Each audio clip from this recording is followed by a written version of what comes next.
Assistant electrical inspector എക്സാമിൻ്റെ exam date announce ചെയ്തതോടുകൂടി ഉദ്യോഗാർത്ഥികൾ ശരിക്കും കൺഫ്യൂസ്ഡ് ആയിട്ടുണ്ട്.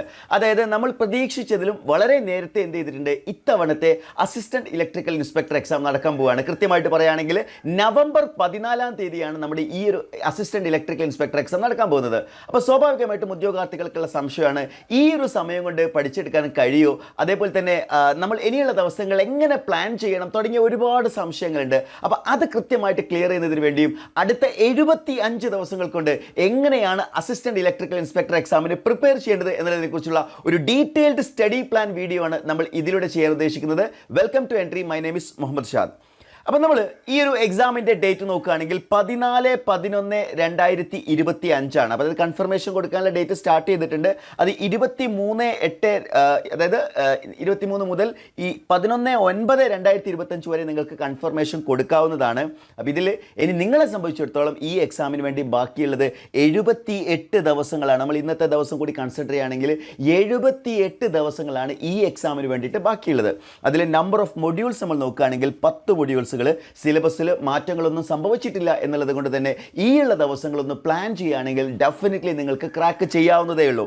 നമ്മൾ ഈ ഒരു എക്സാമിൻ്റെ ഈ ഒരു പ്ലാനിലേക്ക് കടക്കുന്നതിന് മുന്നേ പ്രധാനമായിട്ടും ഞാൻ ഈ ഒരു പ്ലാൻ ഉദ്ദേശിച്ചിട്ടുള്ളത് 3 ആളുകളെ സംബന്ധിച്ചിടത്തോളമാണ് ഇതിൽ എന്ത് ചെയ്യാൻ പോകുന്നത്, ഈ ഒരു എക്സാമിന് വേണ്ടിയിട്ടുള്ള തീരുമാനങ്ങൾ എടുക്കാൻ പോകുന്നത്. അതിൽ ഒന്നാമത്തെ ആളെന്ന് പറയുന്നത് ഒരു ബിഗിനറാണ്. അതായത് ഈ എക്സാമിന് ഇതുവരെ പ്രിപ്പറേഷൻ ഒന്നും സ്റ്റാർട്ട് ചെയ്തിട്ടില്ലാത്ത ആളുകളായിരിക്കും ബിഗിനർ എന്ന് പറയുന്ന കാറ്റഗറിയിൽ വരിക. അതേപോലെ തന്നെ ഈ എക്സാമിന് ഓൾറെഡി കുറച്ചൊക്കെ പ്രിപ്പറേഷൻ ചെയ്തിട്ടുള്ള ആളുകൾ, അല്ലെങ്കിൽ ഏതെങ്കിലുമൊക്കെ ഒരു പോസ്റ്റിൽ ഇരിക്കുന്ന ആളുകൾ, അത്തരം ആളുകൾ നമുക്ക് ഇൻ്റർമീഡിയറ്റ് എന്ന് പറയുന്ന കാറ്റഗറിയിൽ ഉൾപ്പെടുത്താം. അല്ലെങ്കിൽ പ്രിപ്പറേഷൻ്റെ ഒരു ഘട്ടം കഴിഞ്ഞിട്ടുള്ള ആളുകൾ, അതായത് ബേസിക് സ്റ്റേജ് കഴിഞ്ഞിട്ടുണ്ട്, എന്നാൽ എന്ത് ചെയ്തിട്ടില്ല, കംപ്ലീഷനിലേക്ക് എത്തിയിട്ടില്ല. ഇനി മൂന്നാമത്തെ ഒരു സ്റ്റേജ് എന്ന് പറയുന്നത് ഓൾറെഡി പ്രിപ്പറേഷനൊക്കെ കംപ്ലീറ്റ് ചെയ്ത് കഴിഞ്ഞ KW അസിസ്റ്റന്റ് എഞ്ചിനീയർ എക്സാം ഒക്കെ കൃത്യമായിട്ട് അറ്റൻഡ് ചെയ്ത് ഒരു എന്താ പറയുക KCB AE എക്സാംസിനും മറ്റു എക്സാംസുകൾക്കൊക്കെ വേണ്ടി കൃത്യമായിട്ട് പ്രിപ്പയർ ചെയ്യുന്ന ആളുകളെ നമ്മൾ റിപ്പീറ്റർ എന്ന് പറയുന്ന കാറ്റഗറിയിൽ നമുക്ക് ഉൾപ്പെടുത്താം. അപ്പോൾ ഈ 3 കാറ്റഗറിയിലുള്ള ആളുകളെയും നമ്മൾ എന്ത് ചെയ്തിട്ട് കൺസിഡർ ചെയ്തിട്ടുണ്ട്. അപ്പോൾ തീർച്ചയായിട്ടും ഈ വീഡിയോ പൂർണ്ണമായിട്ടും കാണുക. നമ്മൾ ബിഗിനേഴ്സിനും ഇൻ്റർമീഡിയറ്റിനും റിപ്പീറ്റ് ചെയ്യുന്ന ആളുകളെയും ഒരുപോലെ കൺസിഡർ ചെയ്തുകൊണ്ടുള്ള ഒരു സ്റ്റഡി പ്ലാൻ ഡിസ്കഷനിലേക്കാണ് നമുക്ക് പോകാനുള്ളത്. ഓക്കെ, അപ്പോൾ നിങ്ങൾ വിചാരിക്കുന്നത് 75 ദിവസങ്ങളാണ് നിങ്ങൾക്ക് മുന്നിലുള്ളത് അല്ലേ? ഈ 75 ദിവസങ്ങളെ പ്ലാൻ ചെയ്യുന്നതിന് മുന്നേ 1-2 കാര്യം ആദ്യമേ പറഞ്ഞുകൊണ്ട് തന്നെ സ്റ്റാർട്ട് ചെയ്യട്ടെ.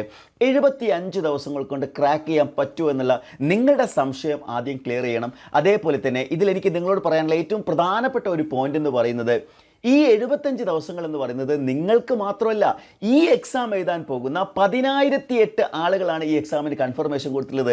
ഇതിൽ 10,000 കൺഫർമേഷൻ അല്ല അപ്ലൈ ചെയ്തിട്ടുള്ളത്. സ്വാഭാവികമായിട്ടും കൺഫർമേഷൻ കൊടുക്കുമ്പോൾ അതിൽ വലിയൊരു ഡ്രോപ്പ് സംഭവിക്കാനുള്ള സാധ്യതയുണ്ട്. കാര്യം ഓൾറെഡി ഈ എക്സാമിന് അപ്ലൈ ചെയ്ത ആളുകൾ തന്നെ നമ്മൾ പ്രതീക്ഷിച്ചതിലും കുറവാണ്. കാര്യം ഇതിൽ വേക്കൻസി ഒക്കെ കുറവായിരിക്കും എന്നൊക്കെ ചിന്തിച്ചുകൊണ്ടായിരിക്കും പക്ഷേ ഒരുപാട് ആളുകൾ അപ്ലൈ ചെയ്യാതെ പോയത്. എന്നാൽ ഒരു ഇലക്ട്രിക്കൽ എഞ്ചിനീയർക്ക് കേരളത്തിൽ ലഭിക്കാവുന്ന ഏറ്റവും മികച്ച അവസരമായിട്ടും ഒരുപാട് ആളുകൾ അപ്ലൈ ചെയ്യാതിരുന്നു എന്ന് പറയുന്നത് തീർച്ചയായിട്ടും ഒരു നിരാശപ്പെടുത്തുന്ന കാര്യം തന്നെയാണ്. അപ്പോൾ എനിക്ക് പറയാനുള്ളത്, ഈ ഒരു എക്സാമിൽ നമ്പർ ഓഫ് അപ്ലിക്കൻസ് കുറയുന്നതോടുകൂടി നിങ്ങൾക്ക് ഈ എക്സാം ക്രാക്ക് ചെയ്യാനുള്ള പോസിബിലിറ്റി കൂടുകയാണ്. അതിൻ്റെ ഒരു പ്രോബബിലിറ്റി നമ്മൾ നോക്കുകയാണെങ്കിൽ വളരെയധികം കൂടുതലാണ് എന്ന് കാണാൻ സാധിക്കുന്നുണ്ട്. സോ ഒരിക്കലും നിങ്ങൾക്ക് എന്ത് ചെയ്യാൻ പോകുന്നില്ല, നിങ്ങൾക്കൊരു അവസരം നഷ്ടപ്പെടാൻ പോകുന്നില്ല എന്ന് മാത്രമല്ല, നിങ്ങളുടെ സാധ്യതകൾ ഉയരുക തന്നെയാണ് ചെയ്യുന്നത്. അപ്പോൾ എല്ലാവർക്കും ഒരുപോലെയാണല്ലേ? നിങ്ങൾക്ക് മാത്രമല്ല ഈ എക്സാം ഈ പറഞ്ഞ 14-ാം തീയതി കണ്ടക്ട് ചെയ്യാൻ പോകുന്നത്. എല്ലാ ആളുകൾക്കും, അതായത് പ്രതീക്ഷിച്ചാലും നേരത്തെ ഒരു ജാനുവരി ഫെബ്രുവരിയിൽ പ്രതീക്ഷിച്ചത് നവംബറിലേക്ക് വന്നു എന്നുള്ളത് തന്നെയാണ് ഏറ്റവും വലിയ ഒരു മാറ്റം എന്ന് പറയുന്നത്. അപ്പോൾ ഈ 75 ദിവസങ്ങൾ എന്ന് പറയുമ്പോൾ നമ്മൾ പെട്ടെന്ന് നോക്കുമ്പോൾ അത് വളരെ പെട്ടെന്ന് കഴിഞ്ഞു പോകുന്നു നമുക്ക് മനസ്സിലാക്കാൻ സാധിക്കും. പക്ഷേ നമ്മൾ അതിൻ്റെ ഒരു ഹവേഴ്സ് കാൽക്കുലേറ്റ് ചെയ്യുകയാണെങ്കിൽ ഈ 75 ദിവസം 10 മണിക്കൂർ വെച്ച് നിങ്ങൾക്ക് പഠിക്കാൻ കഴിയുമോ? 75 × 10 750 മണിക്കൂറുകൾ നിങ്ങൾക്ക് എന്ത് ചെയ്യാൻ പറ്റുന്നുണ്ട്? ഡെയിലി 10 അവേഴ്സ് വെച്ച് കഴിഞ്ഞാൽ. അപ്പോൾ 10 അവേഴ്സൊക്കെ പഠിക്കാൻ പറ്റുമോ എന്നൊക്കെയുള്ള സംശയം നിങ്ങൾക്ക് ഉണ്ടാവും. നിങ്ങളോട് എനിക്ക് പറയാനുള്ളത്, ഡെയിലി 10 അവേഴ്സൊക്കെ മാറ്റി വെക്കാൻ കഴിയും, ഉറപ്പായിട്ടും കഴിയും എന്നുള്ളത് തന്നെയാണ്. നിങ്ങളൊരു ഫുൾ ടൈം പ്രിപ്പറേഷൻ ഇരിക്കുന്ന ഒരാളാണെങ്കിൽ ഡെയിലി 10 മണിക്കൂർ മാറ്റി വെക്കുക എന്ന് പറയുന്നത് ഇമ്പോസിബിൾ ആയിട്ടുള്ള ടാസ്ക് അല്ല. എന്നാൽ ഒരു 8 മണിക്കൂറൊക്കെ മിനിമം എന്ന് പറയുന്നത് ഒരിക്കലും ഒരു ഡിഫിക്കൽട്ട് ആയില്ല. ഇനി 8 മണിക്കൂർ മാറ്റി വെക്കാൻ കഴിയുന്ന ആളുകൾക്ക് ഒരു 600 മണിക്കൂറെങ്കിലും നിങ്ങൾക്ക് എന്ത് ചെയ്യാൻ പറ്റും, എക്സാമിന് മുന്നേ ആയിട്ട് കിട്ടുന്നുണ്ട്. ഇനി ഒരു 5 മണിക്കൂർ എന്ന് പറയുമ്പോൾ സ്വാഭാവികമായിട്ടും ഒരു പാർട്ട് ടൈം പ്രിപ്പറേഷൻ ചെയ്യുന്ന ആളുകൾക്കായിരിക്കും ആ ഒരു 5 മണിക്കൂർ എന്ന് പറയുന്നത് സ്വാഭാവികമായിട്ടും വളരെ സ്മാർട്ടായിട്ട് സിസ്റ്റമാറ്റിക് ആയിട്ട്, മാത്രമല്ല വീക്കെൻഡിലൊക്കെ പ്രത്യേകമായിട്ടുള്ള പ്ലാനിലൂടെ വേണം നിങ്ങൾ എന്ത് ചെയ്യാൻ. ഈ ഒരു 5 hours per daily ആണ് എന്നുണ്ടെങ്കിൽ നിങ്ങൾ പ്ലാൻ ചെയ്യേണ്ടത്. അവിടെയും നിങ്ങൾക്ക് എത്ര ചെയ്യുന്നുണ്ട്, 375 ദിവസങ്ങൾ നിങ്ങൾക്ക് ലഭിക്കുന്നുണ്ട്. അതായത് ഈ എക്സാം നമ്മൾ കൺസിഡർ ചെയ്യുകയാണെന്നുണ്ടെങ്കിൽ ഡിഫറൻ്റ് ആയിട്ടുള്ള 3 കാറ്റഗറി ഞാൻ കൺസിഡർ ചെയ്യുകയാണെങ്കിലും അത്യാവശ്യം ഇനഫ് ടൈം തന്നെയാണ് നമുക്ക് ഈ എക്സാമിന് വേണ്ടിയിട്ട് കിട്ടുന്നത്. ഇനി എനിക്ക് നിങ്ങളോട് പറയാനുള്ളത് 2 ഓപ്ഷൻസിനെ കുറിച്ചാണ്. ഒന്നെങ്കിൽ നിങ്ങൾക്ക് ഈ എക്സാം 75 ദിവസങ്ങൾ കൊണ്ട് ക്രാക്ക് ചെയ്യാൻ കഴിയില്ല എന്ന് തോന്നുകയാണെങ്കിൽ നിങ്ങൾക്ക് ഗിവ് അപ്പ് ചെയ്യാം. അതല്ല, നിങ്ങൾ ഈ 75 ദിവസങ്ങൾ കൊണ്ട് നിങ്ങൾ ആഗ്രഹിച്ച, നിങ്ങൾക്ക് ഏറ്റവും മികച്ചതെന്ന് തോന്നുന്ന ഒരു ഗവൺമെൻറ് പവർഫുൾ ആയിട്ടുള്ള ഒരു ഇലക്ട്രിക്കൽ ജോബ് നിങ്ങൾ ആഗ്രഹിക്കുന്നുണ്ടെങ്കിൽ നിങ്ങൾക്ക് രണ്ടാമത്തെ ഓപ്ഷൻ സെലക്ട് ചെയ്യാം. യു ക്യാൻ ഫൈറ്റ് എന്നുള്ളതാണ്. അതായത് ആദ്യത്തെ ഓപ്ഷൻ ആണെങ്കിൽ യാതൊരു ബുദ്ധിമുട്ടുമില്ല. പക്ഷേ നിങ്ങൾ മനസ്സിലാക്കേണ്ടത്, നിങ്ങൾ ഫൈറ്റ് ചെയ്യാൻ റെഡിയാണെങ്കിൽ ഇലക്ട്രിക്കൽ എക്സാംസിൽ ഒട്ടനേകം എക്സാംസുകളാണ് ഇനിയുള്ള മാസങ്ങളിൽ വരാൻ പോകുന്നത്. അതായത് KSEB സബ് എഞ്ചിനീയറും KSEB ഉൾപ്പെടെയുള്ള ഒട്ടനേകം എക്സാംസുകളുടെ നോട്ടിഫിക്കേഷൻ വരാൻ പോവുകയാണ്. നിങ്ങൾക്ക് ഇതിനോടകം മനസ്സിലായിട്ടുണ്ടാവും കേരള PSCയുടെ വേഗം എന്ന് പറയുന്നത് അത് വളരെയധികം വർദ്ധിച്ചതായിട്ട് കാണുന്നുണ്ടല്ലേ. എക്സാമിൻ്റെ നോട്ടിഫിക്കേഷൻ വരുന്ന കാര്യത്തിലാണെങ്കിലും എക്സാം ഡേറ്റിൻ്റെ കാര്യത്തിലാണെങ്കിലും ഒക്കെ വളരെ വേഗത്തിലാണ് എന്ത് ചെയ്തത് PSCയുടെ ഓരോ നടപടികളും മുന്നോട്ട് പോയിക്കൊണ്ടിരിക്കുന്നത്. അതേ പാറ്റേൺ ഫോളോ ചെയ്യുകയാണെങ്കിൽ ഒരുപക്ഷെ വലിയ മേജർ എക്സാംസുകൾ തന്നെ കേരള ഇലക്ട്രിക്കൽ എഞ്ചിനീയേഴ്സിന് വരാൻ സാധ്യതയുണ്ട്. അതായത് KSEB സബ് എഞ്ചിനീയർ, അതേപോലെ തന്നെ KSEB ഉൾപ്പെടെയുള്ള ഏറ്റവും പ്രോമിനൻ്റ് ആയിട്ടുള്ള ജോബുകൾ നിങ്ങൾക്ക് ലഭിക്കാനുള്ള എല്ലാ സാധ്യതയും നിലനിൽക്കുന്നുണ്ട്. ഇതെല്ലാം ഫൈറ്റ് ചെയ്യുന്ന ആളുകൾക്ക് മാത്രമാണ്.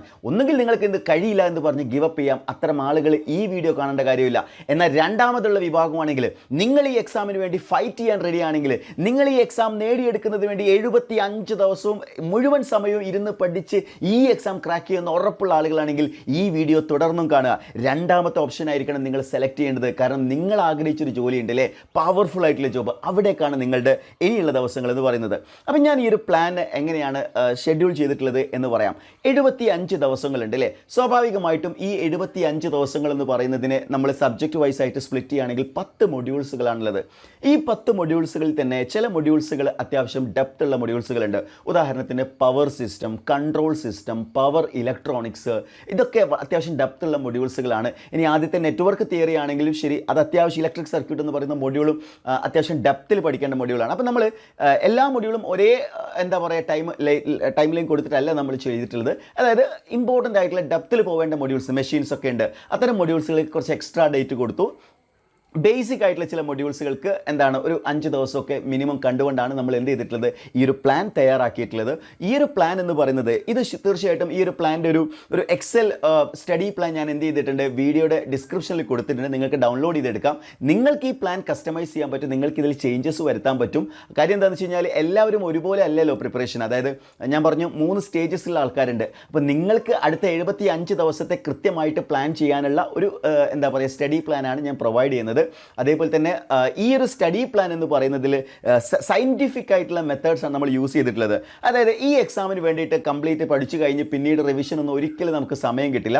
അതുകൊണ്ട് നമ്മൾ എവറി 7th ഡേ നമ്മൾ എന്ത് ചെയ്യാണ്, റിവിഷൻ പ്ലസ് മോക്ക് ടെസ്റ്റിന് വേണ്ടിയിട്ട് മാറ്റി വെക്കുകയാണ്. അതായത് ഒരു വീക്കിൽ നിങ്ങൾ 6 ദിവസം എന്തെല്ലാം കാര്യങ്ങൾ പഠിക്കുന്നുണ്ടോ അത് നമ്മൾ 7ാമത്തെ ദിവസം നമ്മൾ എന്ത് ചെയ്യാണ്, ഒരു റിവിഷൻ സീരീസിലൂടെ നിങ്ങൾ എന്ത് ചെയ്യാൻ പോവുകയാണ്, അത് പഠിക്കാൻ പോവുകയാണ്.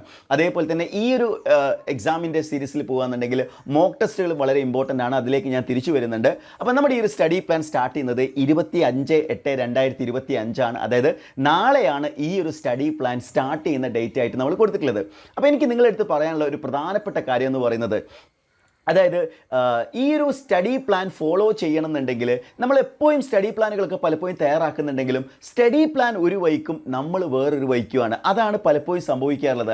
അങ്ങനെ സംഭവിക്കാതിരിക്കണം എന്നുണ്ടെങ്കിൽ സ്റ്റഡി പ്ലാനിനെ കൃത്യമായിട്ട് നമുക്ക് എന്ത് ചെയ്യാൻ പറ്റണം, ട്രാക്ക് ചെയ്യാൻ പറ്റണം. അതുകൊണ്ടാണ് ഞാനിവിടെ ട്രാക്കറോട് കൊടുത്തിട്ടുള്ളത്.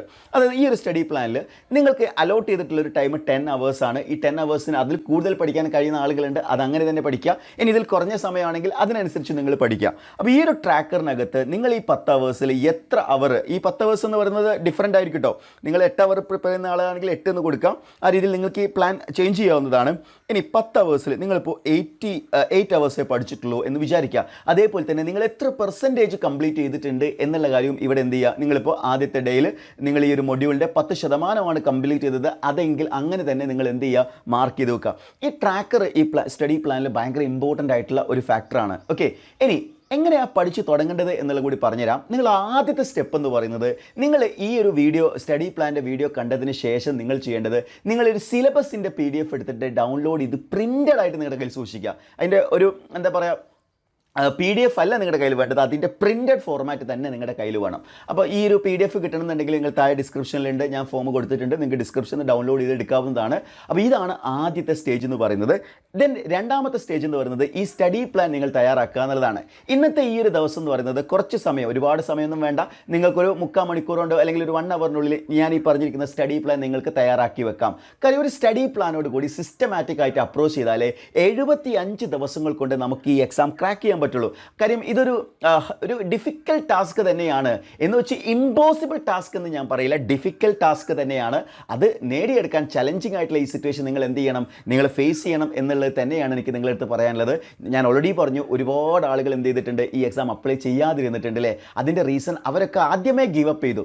ഇനി കൺഫർമേഷൻ വരാൻ പോവുകയാണ്, അതായത് ഈ ഡേറ്റ് അടുത്തത് കൊണ്ട് തന്നെ ഒരുപാട് ആളുകൾ ചിന്തിക്കുന്നുണ്ടാവും, ഇതെനി പഠിക്കണമെന്നൊന്നുമില്ല, ഇനി കുറഞ്ഞ സമയമുള്ളൂ എന്നുള്ളത്. അങ്ങനെ വരുന്ന സമയത്ത് കോമ്പീറ്റ് ചെയ്യുന്ന ആളുകൾക്ക് മുന്നിൽ മികച്ച അവസരമാണ്. മാത്രമല്ല നിങ്ങൾക്ക് അവരെക്കാൾ ഒരു പടി മുന്നിലെത്താൻ സാധിക്കും എന്നുള്ളത് കൂടി നിങ്ങൾ മനസ്സിലാക്കുക.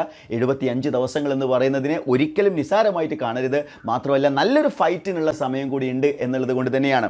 അപ്പോൾ ഞാൻ പറയുമ്പോൾ ശ്രദ്ധിച്ചോളൂ, ഈ ഒരു സ്റ്റഡി പ്ലാനിൽ 25/8/2025 നമ്മൾ സ്റ്റാർട്ട് ചെയ്യുമ്പോൾ ഇലക്ട്രിക് സർക്യൂട്ട് വെച്ചിട്ടാണ് സ്റ്റാർട്ട് ചെയ്യുന്നത്.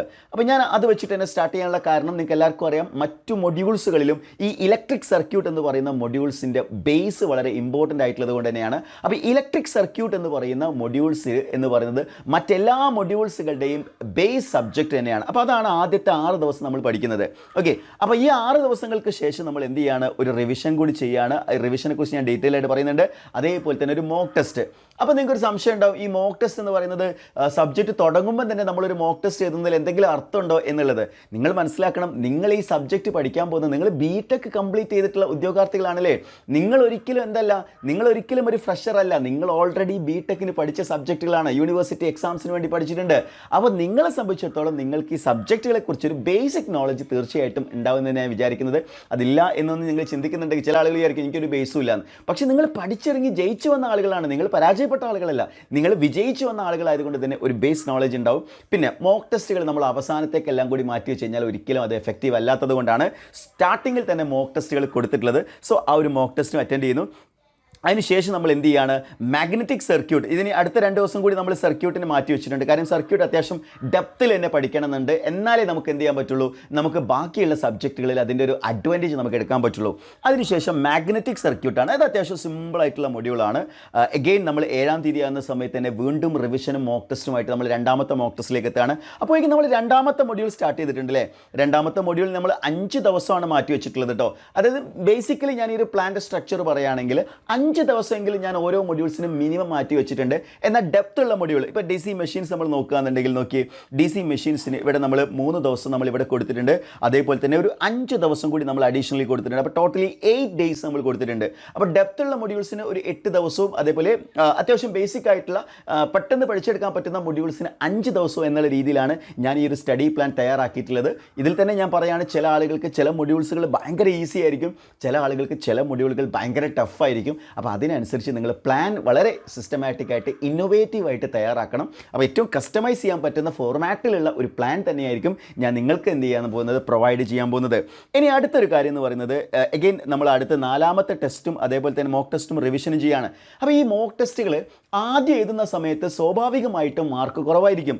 കാര്യം ഞാൻ നേരത്തെ നിങ്ങളോട് പറഞ്ഞു നിങ്ങൾ BTechന് പഠിച്ചിട്ടുണ്ട് എന്നുള്ളത്. പക്ഷേ BTechന് നിങ്ങൾ പഠിച്ചിട്ടുണ്ടായിരുന്നത് കൺസെപ്റ്റ് ഓറിയൻറ്റഡ് ആയിട്ടാണ്, അതായത് നിങ്ങൾ ബേസിക് നോളജ് മാത്രമേ ഉള്ളൂ. എന്നാൽ കോമ്പറ്റേറ്റീവ് ആയിട്ട് പഠിക്കുക എന്ന് പറയുന്നത് ഒരു ഡിഫറൻ്റ് ആയിട്ടുള്ള അപ്രോച്ച് തന്നെയാണ്. അതായത് എക്സാമിന് എങ്ങനെ ക്വസ്റ്റ്യൻസുകൾ വരും, എങ്ങനെ ക്വസ്റ്റ്യൻസുകൾ അപ്രോച്ച് ചെയ്യണം, ഈ രീതിയിൽ കോമ്പറ്റേറ്റീവ് ആയിട്ട് പഠിച്ചിട്ടാണ് നിങ്ങൾ മോക്ക് ടെസ്റ്റുകൾ അറ്റൻഡ് ചെയ്യുന്നതെങ്കിൽ നിങ്ങളുടെ മാർക്ക് ഇമ്പ്രൂവ് ചെയ്യുന്നത് നിങ്ങൾക്ക് കാണാൻ സാധിക്കും. അപ്പോൾ 4ാമത്തെ ടെസ്റ്റിലേക്ക് എത്തുന്ന സമയത്ത് ആദ്യത്തെ ടെസ്റ്റ് പോലെ ആയിരിക്കില്ല, അവിടെ നിങ്ങളുടെ മാർക്ക് ഇമ്പ്രൂവ് ആകുന്നത് നിങ്ങൾക്ക് കൃത്യമായിട്ട് നിങ്ങൾക്ക് അവിടെ കാണാൻ സാധിക്കുന്നുണ്ടാവും. അതിനുശേഷം നമ്മൾ മെഷീൻസ് എന്ന് പറയുന്ന മൊഡ്യൂൾ കഴിഞ്ഞല്ലേ, മെഷീൻസ് കഴിഞ്ഞ് കഴിഞ്ഞാൽ പിന്നെ നമ്മൾ പോകുന്നത് ഡിജിറ്റൽ ഇലക്ട്രോണിക്സിലേക്കാണ്. ഡിജിറ്റൽ ഇലക്ട്രോണിക്സിൽ നിന്ന് നമ്മൾ 5 ദിവസമാണ് ഡിജിറ്റൽ ഇലക്ട്രോണിക്സിന് വേണ്ടി മാറ്റി വെച്ചിട്ടുള്ളത്. Again revision plus mock test. ഇപ്പോൾ 28/9 എന്ന് പറയുന്ന ഡേറ്റ് അടക്കം നമ്മൾ ഇട്ടുകൊണ്ടാണ് നമ്മൾ എന്ത് ചെയ്തിട്ടുള്ളത്, പ്ലാൻ തയ്യാറാക്കിയിട്ടുള്ളത് അല്ലേ. അപ്പോൾ ഇതേപോലെ ഇത്രയും സിസ്റ്റമാറ്റിക് ആയിട്ട് പോകണമെന്ന് ചോദിച്ചു കഴിഞ്ഞാൽ 75 ദിവസങ്ങൾ എന്ന് പറയുമ്പോൾ അത് ഒരു ഹിമാലയൻ ടാസ്ക് ആയതുകൊണ്ട് തന്നെ അത്രയും പ്രിസൈസ് ആയിട്ടുള്ള ഒരു പ്ലാൻ ആയിരിക്കണം നമ്മൾ തയ്യാറാക്കേണ്ടത്. അത് ഇന്നത്തെ വീഡിയോ ഈ സ്റ്റഡി പ്ലാൻ കണ്ട ഉടനെ നിങ്ങൾ ചെയ്യുക എന്നുള്ളത് തന്നെയാണ്. അതിനുശേഷം നമ്മൾ പവർ സിസ്റ്റമാണ്. പവർ സിസ്റ്റം നിങ്ങൾക്ക് എല്ലാവർക്കും അറിയാം, ഇക്കഴിഞ്ഞ കേരള വാട്ടർ അതോറിറ്റിയുടെ എക്സാംസിൽ നിങ്ങൾ ഏറ്റവും കൂടുതൽ കുഴപ്പിച്ചിട്ടുള്ള ഒരു സബ്ജക്റ്റ് ആയിരിക്കും പവർ സിസ്റ്റം. അത്രയും ഡെപ്ത് ഉള്ള ക്വസ്റ്റ്യൻസുകളാണ് കഴിഞ്ഞ എക്സാമിൽ വന്നിട്ടുള്ളത്. അപ്പോൾ ആ ഒരു മൊഡ്യൂൾസിന് നമ്മൾ 8 ദിവസങ്ങൾ മാറ്റി വെച്ചിട്ടുണ്ട്. അപ്പോൾ അവിടെ മോക്ക് ടെസ്റ്റ് 6 വരുന്നത് 5/10 എല്ലാ 7ാമത്തെ ദിവസവും. പിന്നീട് നമ്മൾ 2 ദിവസം കൂടി പവർ സിസ്റ്റത്തിന് പ്രൊവൈഡ് ചെയ്തിട്ടുണ്ട്. കാര്യം അത്രയും ഡെപ്തിൽ പഠിക്കാനുള്ളത് കൊണ്ട് തന്നെയാണ്.